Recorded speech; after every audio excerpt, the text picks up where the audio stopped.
Good morning mga kamix. Welcome to my vlog. Isang mid-range versus tatlong kapasitor. So ayan, baka magtataka kayo kung bakit naglalagay ko ng tatlong kapasitor sa isang mid-range mga kamix. Kasi ititis natin tong mid-range kung anong nababagay na kapasitor para sa kanya. So ito yung value ng ating mga kapasitor mga kamix. Ito ay 2.2 microfarad. Ito naman yung 4.7 microfarad at ito ay 6.8 microfarad. So, non-polarity po yan lahat mga kamix. So, para malaman natin kung ano yung para sa kanya, itis natin to. So, ito yung positive nitong ating wire. So, mayroon na tayong music. Ayan, mag-play tayo ng music para pakinggan natin. Itap natin tong, unahin natin tong 2.2. Ayan. Ayan yung tunog sa kapasitor na 2.2 mga kamix. Ayan siya. O, pakinggan nyo mabuti. Medyo masagitsit na maliit yung boses. Parang ganon. Yan yung tunog ng 2.2. Ayan o. Lipat natin dito ngayon sa 4.7 mga kamix. Ayan, dito tayo sa 4.7. Ayan. Sa 4.7 tayo ngayon. Medyo lumaki yung tunog ng ating mid-range. Pati yung boses na lumalabas. Ayan, 4.7. Medyo lumaki. Ngayon, lilipat na naman tayo dito sa 6.8. Ayan.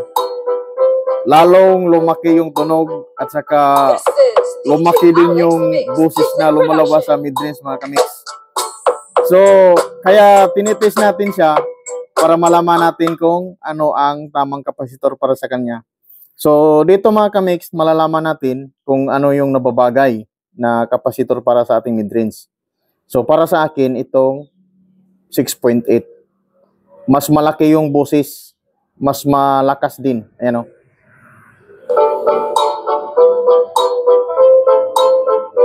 Ayan.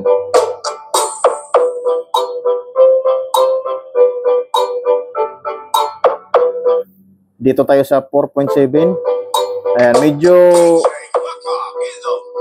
Medyo lumiit ng konti. Pag dito naman tayo sa 2.0. Ayan. Mahina na siya at maliit na yung boses niya. So, ang nababagay dito sa ating mid-range mga kamix ay itong 6.8. Ayan. Mas malaki yung tunog, mas malakas. So, para sa akin, ang tamang kapasitor ng ating mid-range ay 6.8. Mas maganda pa siguro pag mayroon tayong 10 microfarad para mas malakas at saka malaki pa yung boses. No? So, ayan lang mga kamix. Gusto ko lang i-share sa inyo para magkakaroon kayo ng idea kung ano yung tamang kapasitor para dito sa ating mid-range. Okay? Para sa akin, itong 6.8. Ayan, mas mataas. Mas malakas ang buga. Mas malakas ang tunog.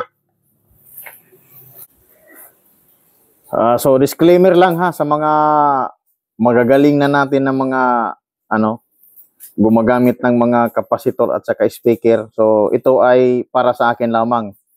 So, nasa inyo na din yan kung gusto ninyong gayahin yung ginagawa ko.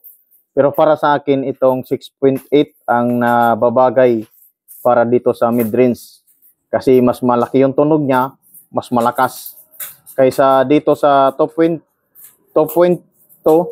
microfarad, mahina, tapos medyo maliit yung tunog. Pagdating naman dito, sa 4.7, medyo alanganin. Medyo bitin ako.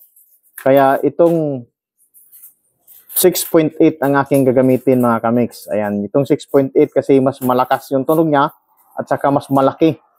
Ayan o. Ayan. Alex Mix Music Production. Sound. Check. So, ayan mga kamix. So, sana may natutunan kayo kung ano ang tamang kapasitor para sa ating mga mid-range. So hanggang dito na lang yung vlog natin. So, don't forget to subscribe. Pahit na din ang ating notification bell para lagi kayong updated sa aking mga upload na videos mga kamix. Thank you for watching.